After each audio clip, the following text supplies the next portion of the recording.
عبداللہ ابن سبا یہودی۔ بعض لوگ آج یہ بھی کہہ دیتے ہیں کہ یہ تو ایک ایسی ہی افسانوی شخصیت ہے، کوئی اس کا وجود ہی نہیں تھا۔ بڑی زیادتی کرتے ہیں، خاص طور پر ہمارے بعض اہل تشیع یہ کہتے ہیں، حالانکہ ان کی کتابوں کے اندر درج ہے کہ حضرت علی نے عبداللہ ابن سبا اس کے 40 ساتھیوں کو آگ میں زندہ جلوایا۔ رجال کشی کے اندر دیکھ لیجیے لکھا ہوا وہ۔ لیکن چونکہ کچھ لوگوں نے شیعت کے لیے لفظ سبائیت استعمال کرنا شروع کر دیا، اس لیے وہ ڈیفنس میں کہتے نہیں سبا تو یہ تو افسانوی شخصیت ہے، سبا کوئی تھا ہی نہیں عبداللہ ابن سبا۔ نہیں، عبداللہ ابن سبا ایک شخص تھا یہودی، وہ اسلام کا لبادہ اوڑھ کر آ گیا دارالاسلام میں۔ حضرت عثمان رضی اللہ تعالیٰ عنہ کا ہے۔ اور ایک مغالطہ میں چاہتا ہوں کہ ان دی فرسٹ انسٹنس دفع کر دوں۔ عام طور پر اتنی غلط طریقے سے تاریخ بیان ہوئی ہے کہ حضرت عثمان کے عہد خلافت کو سمجھتے ہیں پورا کا پورا عہد خلافت غالباً فتنوں ہی کے اندر تھا اور اختلافات ہی تھے اور خانہ جنگ۔ معاذ اللہ، ایسا نہیں تھا۔ طویل ترین دور جو ہے دور خلافت حضرت عثمان کا ہے، 12 سال۔ حضرت ابوبکر کے 2.5 سال، حضرت عمر کے 10 سال، دونوں کو جمع کریں گے تو عثمان کا۔ اور اس میں 10 سال بالکل اسی شان کے ہیں جو حضرت عمر کے خلافت کے شان، کوئی اختلاف نہیں۔ اور فتوحات کا دائرہ بڑھتا چلا جا رہا ہے، تھمتا نہ تھا کسی سے سیل رواں ہمارا۔ اس کے آخری ایام میں یہ شخص آیا اور اس نے ایک تو یہ کیا کہ پرانی جو قبائلی عصبیت تھی اس کو زندہ کیا۔ خلافت تو بنو ہاشم کا حق ہے، محمد ہاشمی تھے صلی اللہ علیہ وسلم۔ ہاؤ کم یہ ایک بنو امیہ کا شخص کیسے بیٹھا ہے؟ دیکھیے اس شخص نے کتنا انتظار کیا۔ حضرت ابوبکر بنو امیہ میں سے نہیں تھے، لہذا یہ فتنہ اس کے خلاف نہیں ہو سکتا تھا، کیونکہ چشمک جو تھی وہ بنو امیہ اور بنو ہاشم کی تھی، بڑی پرانی تھی۔ یہ بڑے برابر کے یہ دو کلینز جو تھے مد مقابل تھے ایک دوسرے کے، باقی چھوٹے قبیلے تھے، بنو تیم ہے، بنو عدی ہے، لیکن مقابلہ تھا بنو امیہ اور بنو ہاشم کا۔ حضرت ابوبکر بنو تیم میں سے، حضرت عمر بنو عدی میں سے، بنو امیہ میں سے حضرت عثمان۔ اب اس کو موقع ملا، اب آیا یہ اموی، یہ بن گیا۔ یہ سب غاصب ہیں، ابوبکر بھی، عمر بھی، عثمان بھی۔ خلافت پہلے دن سے علی کی ہے اور اس کو ملنی چاہیے۔ اس سے آگے بڑھ کر، اور علی تو خدا ہے، انکارنیٹ، گاڈ انکارنیٹ۔ یہ اس کا عقیدہ جو اس نے پھیلایا۔ لوگ مانتے نہیں کہ ایک شخص اتنا کچھ کر سکتا ہے۔ یہودی اور سازشی ذہن، ان کی صلاحیت اور ذہانت، قبائلی عصبیت کو چھیڑا اور حضرت علی کا مبالغہ کیا یہ خدا ہے، اوتار، گاڈ انکارنیٹ۔ تیسرا کام کیا کیا کہ حضرت عثمان رضی اللہ تعالی عنہ اور ان کے جو عاملین تھے، گورنر کوفے کا ہے، گورنر شام میں دمشق میں ہے، گورنر مصر میں ہے، ان کے خلاف پروپیگنڈا شروع کیا۔ یہ بیت المال میں خیانت کر رہے ہیں، یہ غبن کر رہے ہیں، یہ اپنے عزیزوں کو جو ہے پال رہے ہیں، ان کو دے رہے ہیں، وہ اقربا پروری کر رہے ہیں اور یہ کر رہے ہیں، اور ٹیکنیک کیسی عجیب۔ کوفے میں کوفے کے گورنر کے خلاف بات نہیں کریں گے، دمشق اور مصر کے گورنر کے خلاف بات کریں گے۔ اب کہاں دنیا کے پاس ذرائع تھے کہ کوئی ویریفائی کرے بھئی یہ بات صحیح ہے کہ نہیں ہے، غلط ہے؟ نہ کوئی ذرائع رسل و رسائل ہے۔ اور اگر آپ کوفے میں کھڑے ہو کر عثمان نے یہ کر دیا، عثمان نے یہ کر دیا، عثمان نے یہ کر دیا، یہ کر دیا، اب کون اس کو جو ہے اس کی تحقیق کر سکے گا؟ دمشق میں گئے ہیں تو دمشق کے گورنر کے خلاف کچھ نہیں، عثمان کے خلاف، اور کوفے کے گورنر کے خلاف اور مصر کے گورنر کے خلاف۔ مصر میں گئے ہیں تو اس کے خلاف کچھ نہیں، دمشق اور کوفے کے گورنر کے خلاف اور عثمان کے خلاف۔ اور پھر ہر طرف سے بلوائیوں کو لا کر گھیراؤ کر لیا حضرت عثمان کے گھر کا۔ یہ تحریک ہے جو بہت زبردست کامیابی سے ہمکنار ہوئی۔ یہودی سازش۔ اب تمام صحابہ کہہ رہے ہیں حضرت عثمان سے کہ آپ ہمیں موقع دیں کہ ہم ان کا سر کچل دیں۔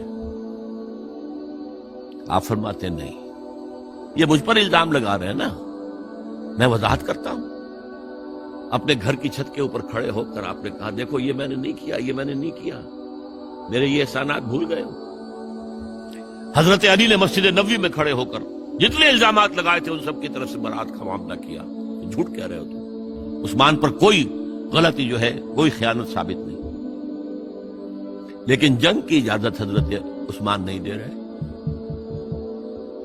یہ میرے خون کے پیاسے ہیں نا. جب تک قتل نہیں کر لیتے جرم کہاں ہے؟ جب قتل کر لیں گے تم قصاص دے لینا. لیکن میں کسی کلمہ گو کی جان نہیں لینا چاہتا، صرف اپنی جان کے تحفظ میں. یہ ہے عزیمت کا پہاڑ.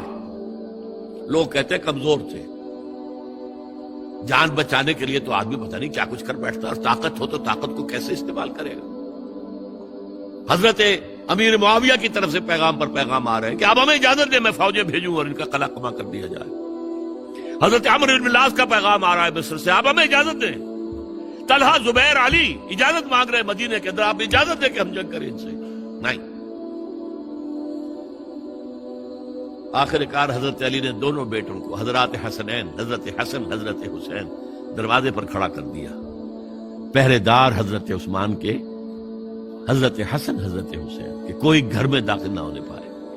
پچھواڑے سے آئے ہیں اور شہید کیا ہے. میرے نزدیک تاریخ کی مظلوم ترین شہادت بمانی مقتول فی سبیل اللہ وہ حضرت عثمان ہے. بلکہ میں جرات کر رہا ہوں ذرا، آپ کو معلوم ہے علامہ اقبال سے مجھے کتنا تعلق قلبی ہے. میں نے ان کے ایک شعر میں ترمیم کی ہے. میں سمجھتا ہوں انہوں نے صحیح نہیں کہا. غریب و سادہ اور رنگی ہے داستان حرم، نہایت اس کی حسین ابتدا ہے اسماعیل. حضرت اسماعیل کو اللہ تعالیٰ کے حکم سے حضرت ابراہیم ذبح کر رہے تھے اور حضرت حسین ذبح کر دیے گئے. تو گویا کہ ابتدا جس کی ہوئی تھی حضرت اسماعیل سے، اس کی انتہا حسین پر ہوئی.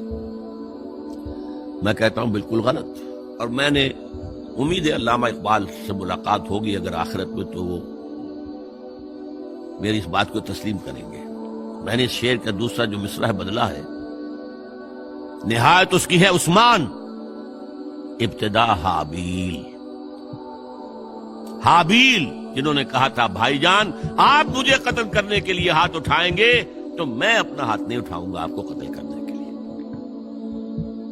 عثمان نے کہا کہ میں نہیں کسی کو قتل کروں گا، کسی کلمہ گو کو. جو مجھے قتل کر دیں گے پھر ان سے قصاص لے لوں گا. عثمان کے پاس لاکھوں کی فوجیں، اسٹینڈنگ آرمیز، پھر بھی انہوں نے اپنی جان دے دی.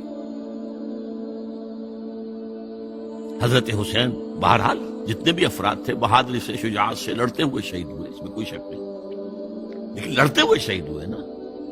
حابیل کی طرح یہ تو نہیں کہا کہ تم مجھے کرتے ہو تو کر دو، میں تو تمہیں قتل نہیں کروں گا. نہیں.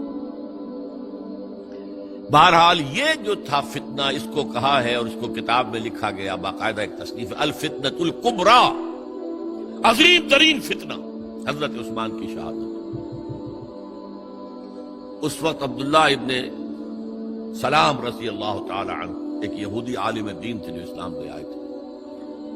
انہوں نے کہا تھا لوگوں ڈرو، عثمان کے خون کا نہ بہانا. میں جانتا ہوں تاریخ بنی اسرائیل کی، اگر کبھی کوئی نبی جو ہے اگر شہید کیا گیا تو 70,000 آدمی اس کے بعد مارے گئے اللہ تعالی کی طرف سے.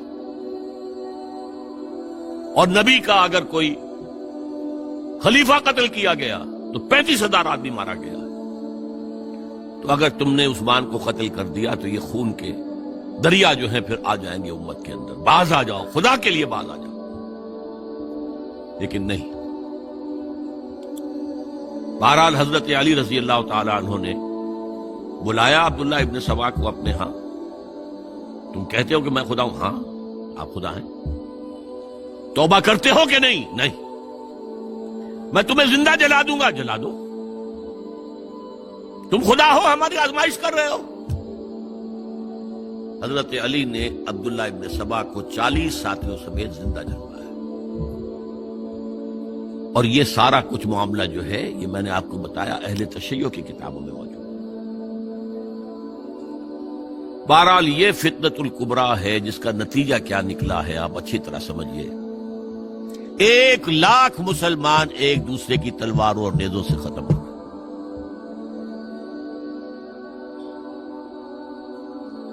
عبداللہ ابن سلام نے کہا تھا 70,000، یہاں 1,00,000 ہو گئے۔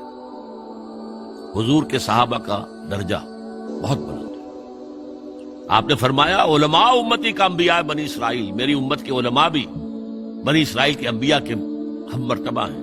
تو خلیفہ راشد حضرت عثمان کا رتبہ کیا تھا؟ جنگ جمل میں 10,000 ایک رات میں شہید ہوئے، عشرہ مبشرہ میں سے 2 شہید کر دیے گئے، طلحہ زبیر دونوں۔ جنگ صفین میں 74,000 آدمی ختم ہوئے، جنگ نہروان میں 4,000۔ یہ ملوکیت تھی بعد میں جو چلی ہے، وہ شہادت علی الناس والی خلافت راشدہ۔